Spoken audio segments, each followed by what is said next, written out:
of the stadium acknowledge me.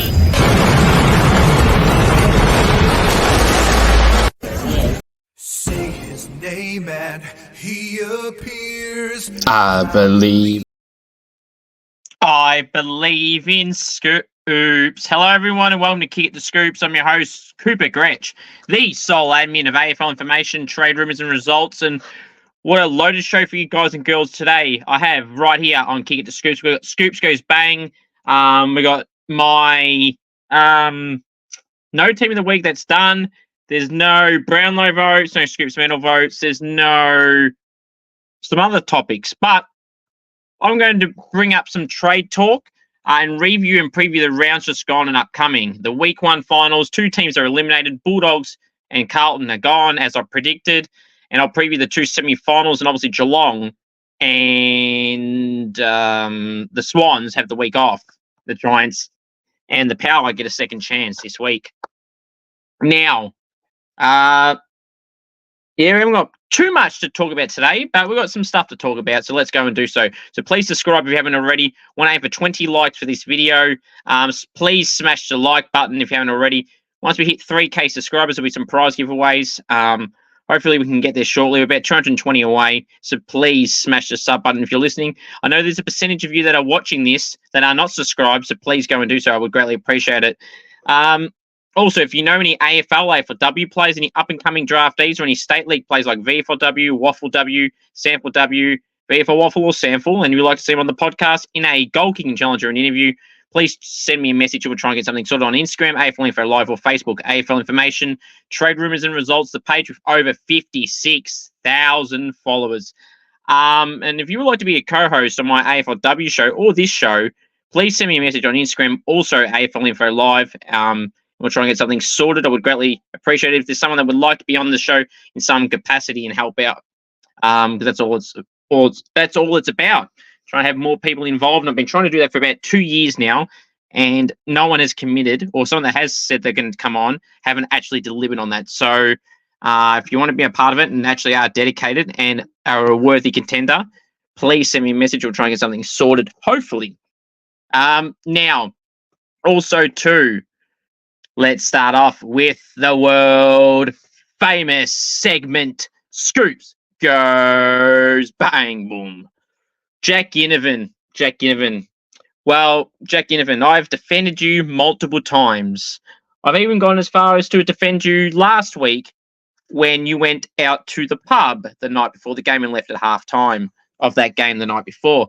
I didn't have an issue with that. But Jack, there comes to a point where, yeah, you can make fun of that, drink, celebration thing, whatever. It's not that. Could it be about the selfish stuff? No, it's not about that. It's your comment on Brodie Grundy's post saying, I'll see you in 14 days. Oh, whenever the time of the post, it was 14 days to the prelim round. So he's basically saying that the Hawks are going to pass Port Adelaide and getting ready to face Brodie and the Swans the week after. Well, Jack, newsflash, pal. You haven't won yet. I know what your point of the story was, saying that you're going to go past the Power. Don't underestimate the Power. It's quite disrespectful. And I guarantee you, the moment Port Adelaide win, if they do win, they're going to make a post which is going to mock what you said, Jack. And quite frankly, you'll deserve it in that case. If they put a post out, obviously within the boundaries, of course, if it's something about, yeah, I'll see you in 14 days, Brodie, referring to Brodie Grundy, referring to your comment, you deserve it then if that happens. If they want to give you shit for that comment, and I'm telling you right now, I know, without even asking Port Adelaide people, players and that is, that they guarantee you they will have that comment in their rooms, and the moment they win, their post is going to be about them winning and making a grand final, but it's also going to be about you, or making a prelim and then hopefully a grand final, but the post will be about you, more so than them winning the semi-final if they do win. Jack, you tread a fine line, and quite frankly, I enjoy it most of the time. But in this case, not good enough.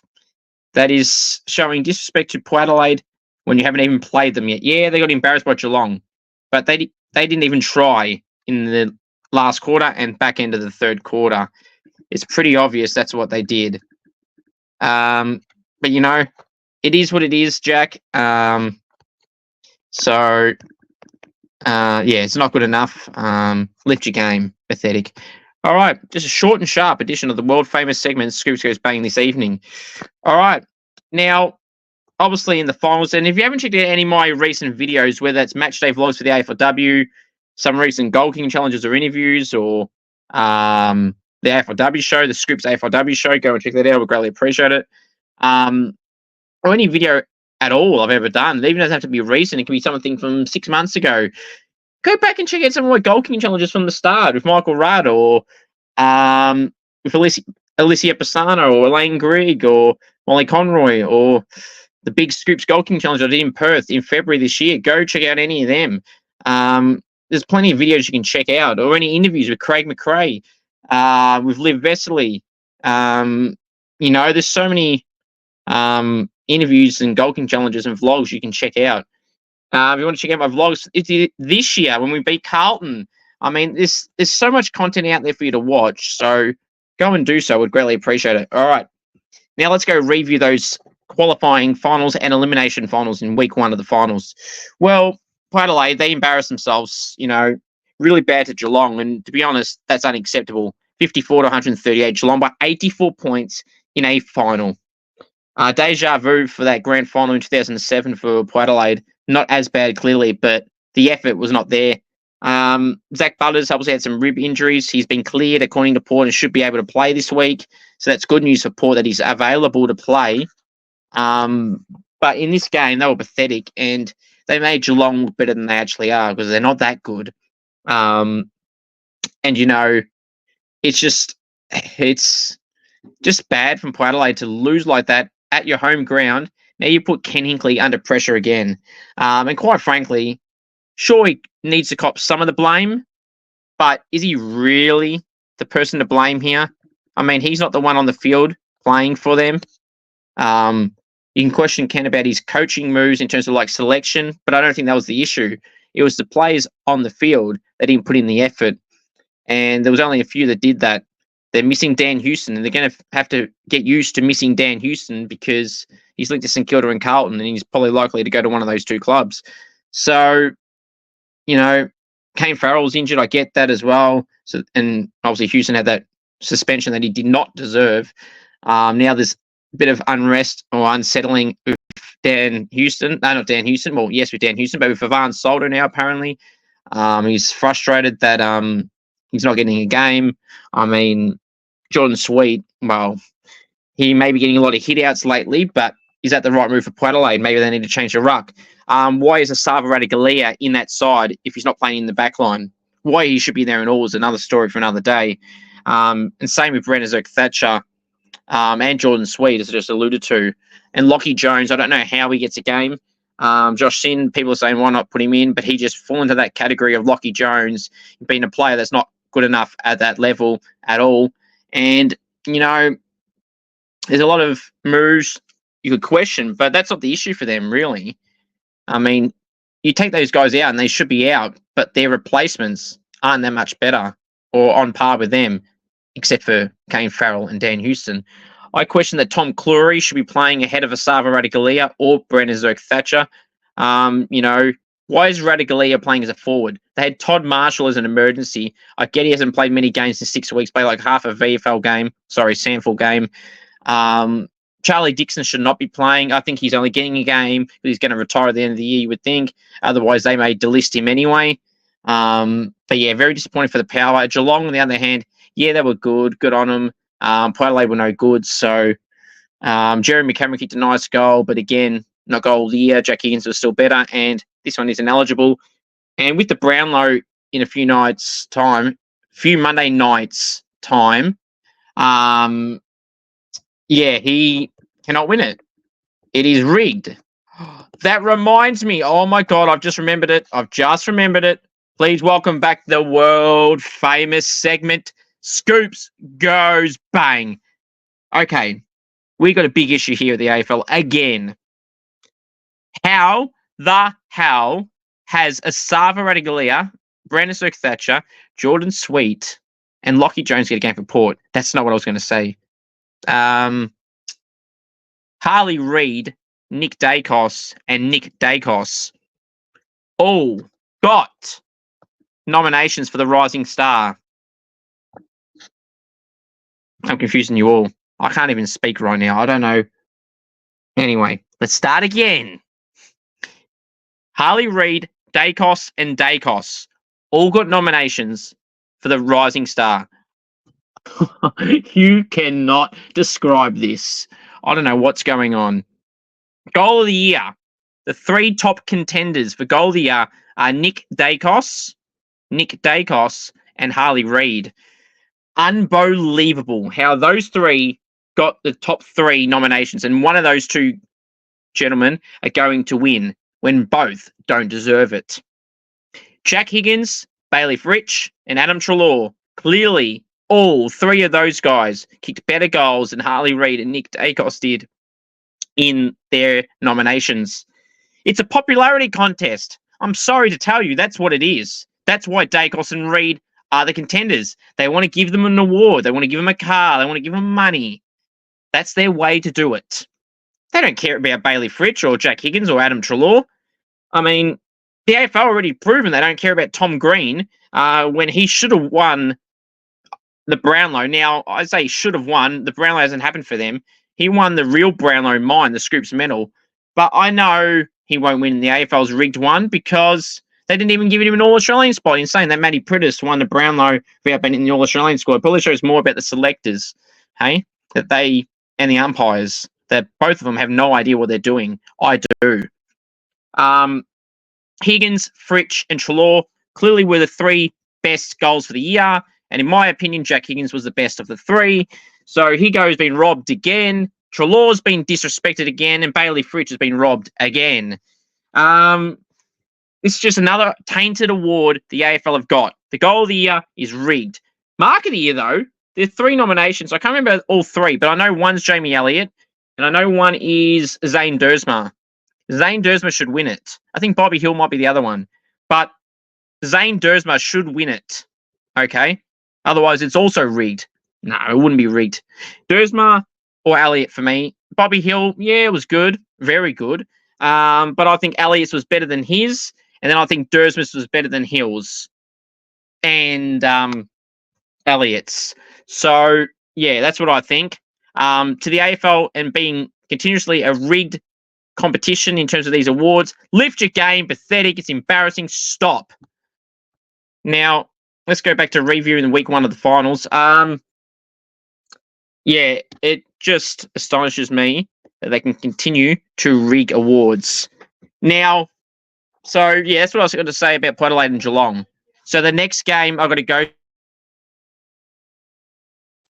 The next game is none other than, there was the Saturday games, I believe. No, the Friday night game, Bulldogs and Hawthorn, 62-99. Hawthorn by 37 points. Lloyd Meek had a good game. John Newcomb had a good third quarter, the premiership quarter, as they say, and won them the game pretty much. The Bulldogs didn't really fire a shot, and I knew this would happen to the Bulldogs. Hawthorn are in good form. Bulldogs are inconsistent, and Bulldogs season is over. Jack Macrae has requested a trade. Bailey Smith, the same, which I'll get to shortly in the trade talk. How Jack Macrae was the sub is laughable. He should have been the starting team. So should Caleb Daniel every week, and so should have Bailey Dale. Till the last 6 to 10 weeks he has, but before that he was a sub, dropped twice. It's laughable. Beveridge has the playing list and he continues to fail. Hence why I say Beveridge should have got the sack a long time ago. And maybe you could have kept players like Macrae and Daniel. And Dale still may request a trade as well. More unlikely than likely for him, but Daniel and Macrae will, as has Macrae officially already, and Daniel will as well, you would think, the way his season's panned out. Although he was in the team the end part of the season, but I don't think that would change his mind really off, like 4 weeks of getting a game and now magically he's happy again. Because I don't think he is, let's be real. How he doesn't get a game regularly astonishes me. And I believe, like with his form, it may not be awesome, but it's impacted because he's been the sub a lot, So, yeah, there's a lot to happen at the Bulldogs in the AFL side of things. Yeah, the Hawks were too good and they were dominant. and Ginnivan and Watson kick some goals. But the celebrations from Ginnivan and Watson. Watson, mate, you got to know how to kick goals first before you can be arrogant. You've had a set shot record which is poor, and your overall isn't great as well. Yeah, great. It's better than a lot of people. I'm not saying that. But, like, you know, at that level that you're at, which is credit to you for making that. I'm not having to go at you for that, mate. Well done on that. But in terms of the carry on, everything like that, like, you're not at a level like Scott Pendlebury and probably never will. But those are the type of players that can do that type of stuff. Who's got the runs on the board. You don't have any runs on the board. Using a cricket terminology there. You haven't scored 100 yet, so, you know, you cannot carry on. It's like you're at the stage where you're on a score of like 10 in your career, in your batting innings, and you're carrying on for getting to 10 runs because you hit a 4. You edged a 4 through slips for a flick, and it goes through slips for 4. Like, that's at the stage you're at in your AFL career, mate. So just temper down your expectations. Thank you very much. Next game, GWS and Sydney. What a game this was. 88-82. Giants lose by 6 points to the Swans. You know, the Swans Derby is probably the best one right now in terms of where they are on the ladder. It's not the most talked about one, but I feel like it's one of the best of those rivalries of those three: the Q Clash, the Derby, the Showdown, and the Battle of the Bridge. Because Toby Green and Tom Papley are always key players in the grand scheme of things, aren't they? You know, had Jason McCartney be fined $20,000 for being involved with Papley. I find that a bit interesting. Why wasn't Papley fined? Didn't he bumped him as well? So it's a bit confusing there. Obviously, Jason McCartney has apologised, but it's still a bit confusing to how he got fined and Papley hasn't. And Papley's been in trouble before. So a bit confusing there. But yeah, the Giants will be really disappointed that they blew a lead. They had not lost a game under Adam Kingsley after leading at 3/4 time. The commentary said that, and the moment they said that, I thought, nah, they're screwed. And they were in the end. The Swans were just too good in the last quarter. Like, Heaney was insane. 3 goals, 30 disposals. If this was a Brownlow game, he'd be getting 3 votes from me. I'm telling you that right now. It doesn't matter because I don't have a Brownlow votes for the finals. But yeah, Heaney was awesome. You know, Parker did okay, popped up for a goal or 2. Chad Warner, Rowbottom. So, you know, some handy players. Tom Green was really good for the Giants yet again. Toby Green had his moments. James Peatling had his moments as well and did very well again. Out of contract. The Saints are interested in him. James Peatling, please come to the Saints, mate. Welcome you with open arms, my friend. And, yeah, great win for the Swans in the end. After what looked like the Giants were going to run over them. The Giants are normally the side that come back as well, but so did the Swans. And the Swans, they were cheering the red and the white. Honour the name by day and by night. Lift that noble banner high. Shake down the thunder from the sky. Whether the yards were great or were small, Swans will go in and win overall. Although loyal Swans are marching onwards to victory, which is what they did. There you go. Congratulations to the Swans, and the Giants get to play Brisbane this week in Sydney, a Giants stadium, which is going to be an interesting clash to get to shortly. The final game of the finals was Brisbane and Carlton. Brisbane win by 28 points, 99-71. I want to stress enough. You know, I had Carlton fans whinging at me going, oh, how'd your final series go and stuff like that. I'm sorry that factual opinions hurt your feelings. All I said was you were down 60-0. That's not my bloody opinion. It's a fact of life. Yeah, you were down 60-0. 60-0. North Melbourne would have put a better bloody effort than your team. In fact, even West Coast, even Richmond would have done better. Even a side that would get screwed due to match fixing would still have done a better job than what you did in that first half. That was completely embarrassing. Paddy Cripps got the first goal late in the second quarter. It's quite embarrassing from that entire playing group. You know, like pathetic. I mean, 99% of those players on Carlton's list that played in that final should be embarrassed of themselves, and none of them deserve a paycheck, bar George Hewitt and a few others. Like, fair dinkum, that was dead set embarrassing. Yeah, you came back because Brisbane gave up. Now, sure, people would be arguing, well, if you got beaten by 120 points, that you gave up and you didn't at least try. So credit to you for trying in the second half, because, try and get you a long way, right? Where the hell was all that in the first half? You were never winning. Brisbane were in second gear, as people say. Brisbane already knew they were qualified, so they didn't try. But credit to Carlton for trying when the game was over. Where were you when the scores were 0-0?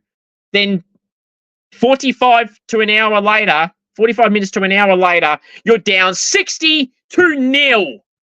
That is pathetic. Carlton proved they did not deserve to qualify for finals. They only made finals due to match fixing in the Fremantle-Carlton game in Gather Round, when James H clearly touched it. And they got screwed a few times in that game. And Freo, technically, mathematically, off the ladder, would have made finals if that had gone Freo's way. And quite frankly, Freo probably deserved it more than Carlton. I feel like St Kilda deserved it more than Carlton. We beat you in the last game of the season, Jack Higgins. Now, also for Carlton fans that were continuing to sook at me for no reason, I wasn't even having a dig at Carlton fans or Carlton in my post. I literally stated the facts that you were down 60-0 and that Brisbane got the win and Carlton are eliminated. Where am I telling lies? Tell me where I'm telling lies. There is no lies. I speak truth. I spit facts. So there you go. But yeah, so, Carlton fans, Matt Kennedy. Actually, I want to bring this up as well. Welcome back again for the third time tonight on the world famous segment, Scoops Goes Bang. Now, first of all, congratulations to Matt Kennedy and his partner on the birth of their child. Congratulations to Matt Kennedy. His partner had the baby on the Friday. He flew up the day of the game, the morning of the game. And, he turns up. The team's going shit. He had 5 touches and a tackle within a quarter and a half of footy. And he was the least of their problems. And he gets subbed off. I mean, Matt Kennedy should be really pissed off. Now, people were saying, I take off Fantasia or Motlop or someone like that. Sure, you could have done that. But to be fair, it wasn't the forward line's fault the ball wasn't going down there. It was the mids, which Matt Kennedy is a midfielder. But, I mean, you can look at the stats of so many other players that Carlton could have pulled off. I mean, there's some players in this team that shouldn't have been getting a game. Like, why was Tom De Koning the freaking sub? Michael Voss tried to make reason of it, but I still don't agree with it. Like, for example, why was Corey Durden in this team? Why is Lockie Cowan in this team? Brody Kemp. And I'm sorry, it was a great feel-good story to see Sam Docherty back and kick a goal. And he's been through a hell of a lot, so it's great to see personally. But from a team point of view, Sam Docherty may have or should have been the sub. And I tell you right now, Matt Kennedy has had a bloody good year at the Blues. His wife or his partner was pregnant, had a baby the day before the final. He flew up. He was there with his partner for the baby. And then he came back to Queensland from Melbourne to play the final for the team. Not for himself, but for the team. And what does Michael Voss do? We'll sub you off, pal. That is completely pathetic. I just listed you off a bunch of names. Cowan, Durden, Motlop, Fantasia, Kemp, Lewis Young. You could have subbed off any of them. In fact, I would question why Tom De Koning was the sub, as I just said before. Why wasn't Durden or Fantasia or Cowan the sub or Lewis Young? And plus, you could argue why some of them are getting a game. Ashton Moyer brought some presence as the sub against the Saints and the Eagles. Why wasn't he the sub? Why did he get dropped?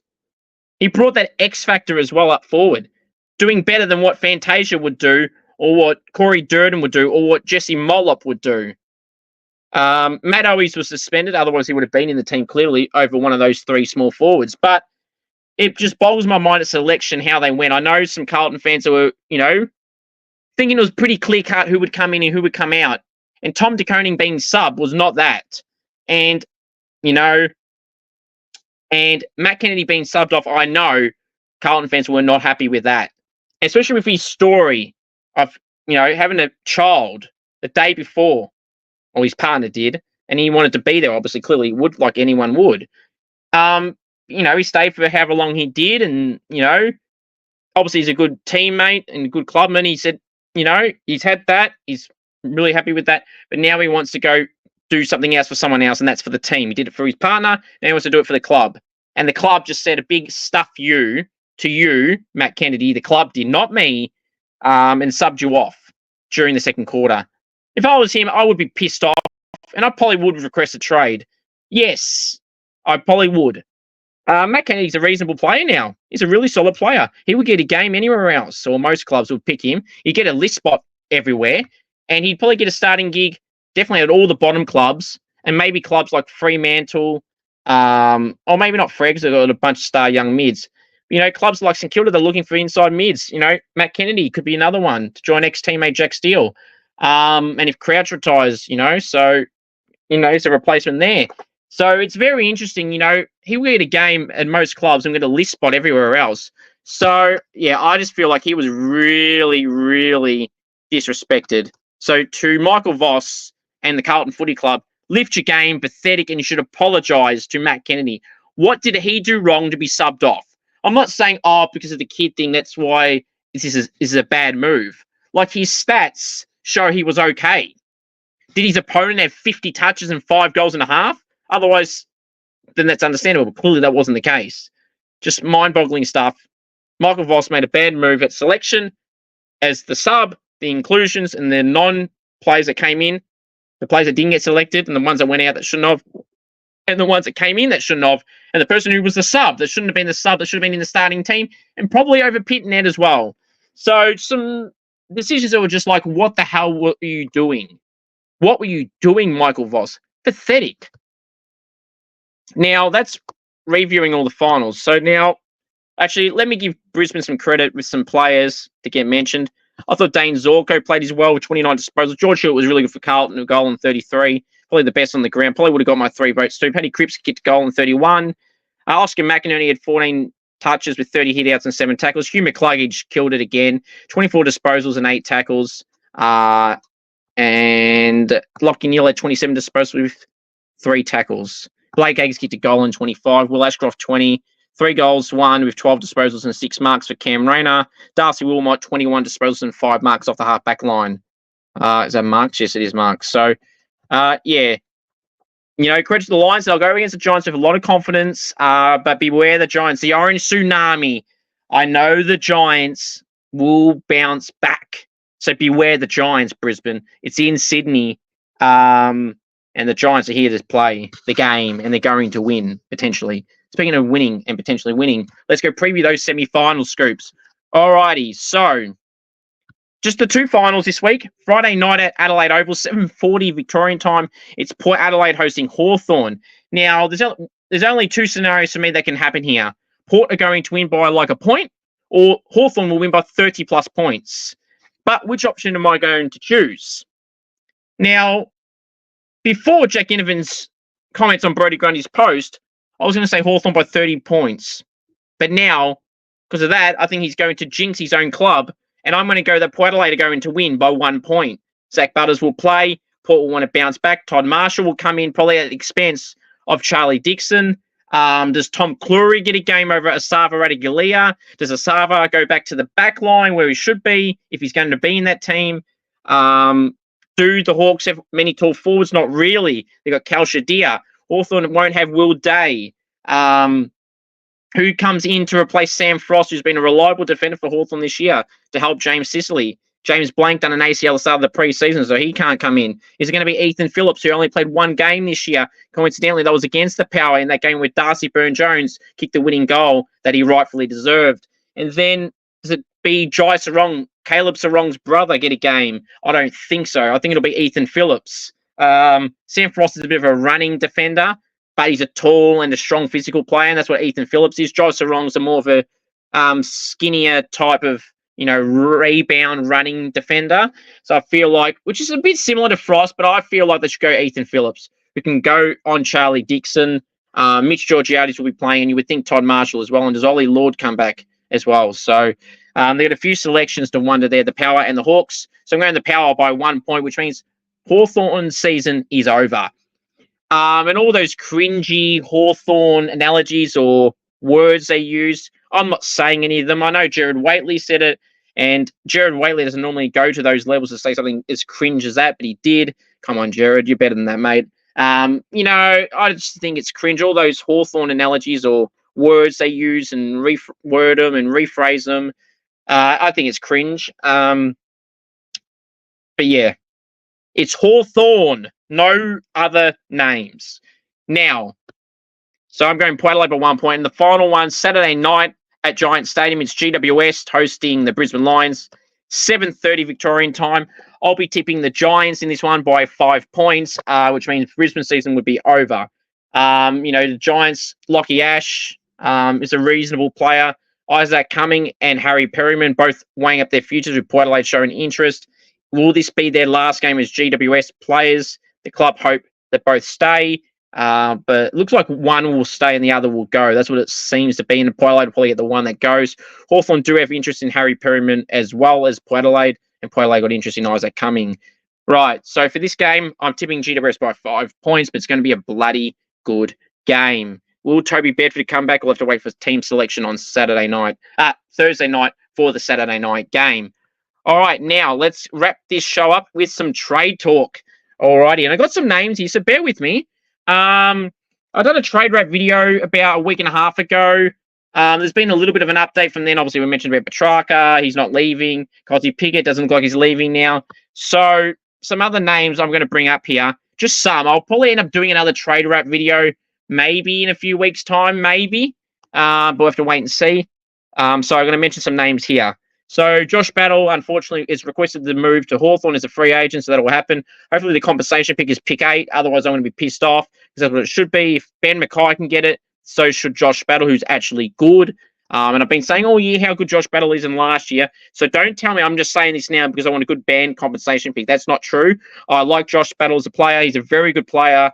He's got a good kick on him. He's versatile, although he's been playing as a backliner the last 2 years. He can play up forward if need be. He's a strong mark, and he's good leap on him. So those plays are hard to get. So pay up Hawthorn, 900k plus, or you can forget about it. So Josh Battle will join the Hawks. Unfortunately, he's a free agent. Bailey Smith is officially requested to trade yesterday to no one in particular, but we know it's Geelong. If you listen to Chris Scott, he's trying to divert the subject as he usually does. Says he's not privy to the conversation. It's a crock of shit. Unfortunately, Bailey Smith will join the Geelong Football Club from 2025 and onwards. He's obviously got the Cotton On deal with Geelong. Bailey's got an apartment or something in Geelong, or bought a house there or whatever. I don't care. He's got something in Geelong where he'll live. So, yeah.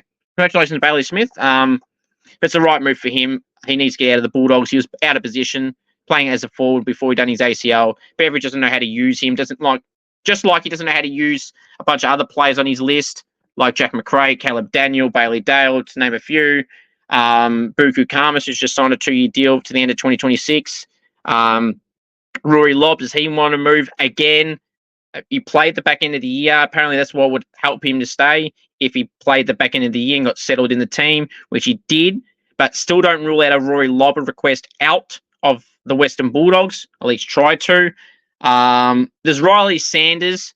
Watch this space on Riley Sanders. I'm not saying he's going to go, but he'll be very frustrated. Young star mid, probably was the best mid in this year's draft, and he wasn't seen in the AFL team the last 12 weeks or so if he wasn't the sub, which is really, really amazing. It's amazing that he couldn't get a game. I'm shocked. Riley Sanders was automatically in their top 4 mids with Liberatore, Treloar, and some other guy who wears number 4. So, and Jack Macrae as well. So there's your 5. So how he couldn't get a game is just astonishing. But, here we are, the Bulldogs again making weird team selection news. What's new at the Bulldogs? Not much. Luke Beveridge needs to go. They got that list and they cannot do any damage. It's unbelievable. You got Hugo Hagen up forward. You got Waitman. You got Norton. You got English in the ruck. You got those mids I just mentioned with Treloar as the main guy. And then those backmen are their weakest positions. But you got Dale and Daniel and Ed Richards pushes through the midfield as well, but can play off half back. So their key position defenders is their only issue for me, because Alex Keith is no good. Gardner, O'Donnell, they're all useless. But, Jed Buslinger is in the VFL. Play Jed Buslinger. A guy I can't believe has re-signed in the Bulldogs for a few more years. Jed, the Eagles will play you every week. They lost Barras, or they're stupid to lose Tom Barras. They're only going to have McGovern for one more year. Why aren't you joining the Eagles, mate? You'll get a full game. You'll go back home, and you'll probably be paid a lot more than what you are at the Bulldogs. I just can't believe this. Jed Buslinger, you should join the Bulldogs. Leave the Bulldogs to join the Eagles, mate. You'll get a game. You deserve a game. You're too good for the twos. Last year's number one key defender in last year's draft he was for me. I rate him as a footballer very highly. Jed Buslinger should get out of the Bulldogs. He's behind Rory Lobb, who at the time wasn't a key defender and wasn't playing there. How does that make you feel, Jed, that they put Rory Lobb ahead of you when your VFL form was fantastic? Like, you should be in the team, mate. Not bloody Rory Lobb and Alex Keith and James O'Donnell. Like, that's just an insult to you, isn't it? You're better than all of them. You're better than all the rest. You should be in the team. But yeah, Bailey Smith is out. Jack Macrae is wanting to move. He's got 3 years to go. St Kilda, I know, are interested, as John O'Donoghue from SEN said about 2 weeks ago. I'd been hearing the same things, but I can also exclusively reveal that the Collingwood Football Club are showing interest in Jack Macrae. Finn Macrae is obviously at the Pies already to reunite the brothers together. And Jack Macrae, they want some more experienced mids. They missed out on Alex Davies. They're looking at James Peatling. Davies just signed a 2-year deal at Suns, by the way. They looked at a few others who have re-signed in the time. Ben Hobbs did as well. So Finlay Macrae may have his brother at the Pies in 2025 and beyond, but St Kilda are the favourites, though, as of right now for Jack Macrae. But the Pies are keeping a high interest in Jack Macrae. Ned Reeves, according to Sam Edmund on SEN this morning, that St Kilda are showing interest. For people to go, oh, really, now you're going to say he's so good. No, he would be the backup to Rowan Marshall. If they played together, they'd be in the position Tom Campbell was in. So I'm not against this. Same if it's Ivan Solder, who we were linked to a week ago. So, if it's the backup option, that's fine. If it's the number one ruck, then I'm concerned. But clearly, they're not passing Marshall, either of them. So if it's the number two, I'm fine with that. They have both shown they can play AFL. So as the number two, I don't mind it. I would still prefer to keep Tom Campbell, but Ned Reeves and Ivan Solder are younger, which is why I see the only reason why they would have got rid of Tom Campbell, because his form was outstanding. When he played the AFL games, he was bloody solid. I'm still pissed off with the move that they did that. How they treated Sepp Ross on the way out was pathetic, St Kilda. Brett Crouch needs to keep on playing with his knee issues. Hopefully Crouchy's back because he's a bloody star and I like Crouchy. Him and Steele and, Phillippo and Co in the midfield looks a lot better than what it is with all these guys injured. So, yeah, that's Ivan Soldo and Ned Reeves. And two more I want to leave you with. Caleb Daniel, don't rule out him requesting a trade, as I said earlier. So Tim Membrey's the last one. I cannot believe that the Saints are telling Tim Membrey to look elsewhere. Like, how dumb could you be? You've got King, Caminiti, and Sharman. Owens is not a key forward, so I'm not including him in. I am not including Mitch Owens in this conversation because he's not a key forward. He's not 195 centimetre range or more. Tim Membrey leaving St Kilda would be a bad move by the Saints. Tim wants to stay. St Kilda have not offered him a deal. That's on the Saints, so not on him. So if Tim leaves, I'll be happy for him. But St Kilda would show how dumb they truly are if they let Tim Membrey go. I don't care how old he is. He is a bloody good forward. He's a strong mark. He's a good kick. He runs and tries all day. He's a guy that gets up and down the ground. He can go down back late in quarters to take marks. He's a good leader, great person. I met Timmy a few times. Tim Membrey should be at St Kilda in 2025 if I'm the list manager, Stephen Silvani. But what are they thinking right now? They're telling him to explore his options, and Melbourne and North Melbourne are showing interest. Melbourne and North both need key forward options, not as just depth, but starting 22 players. Tim Membrey is a walk-up start for North Melbourne alongside Nick Larkey and Cam Zurha, which I recently mentioned too in my Trade Talk video, I believe, or one of these podcasts or live streams. And Melbourne, wow, they got Bailey Fritsch. Who else? Oh, yeah, Jacob Van Rooyen. And who else? No one else. So for Melbourne's forward line looks a lot better with Van Rooyen, Membrey, and Fritsch than what it does now with Harrison Petty, who should not be playing forward line, let alone in there starting 23. So, you know, that forward line looks instantly better for Melbourne and North Melbourne with Tim Membrey in it. I'm surprised Collingwood have not looked at Tim Membrey. I'm going to try and find out if Collingwood have some interest in Tim Membrey.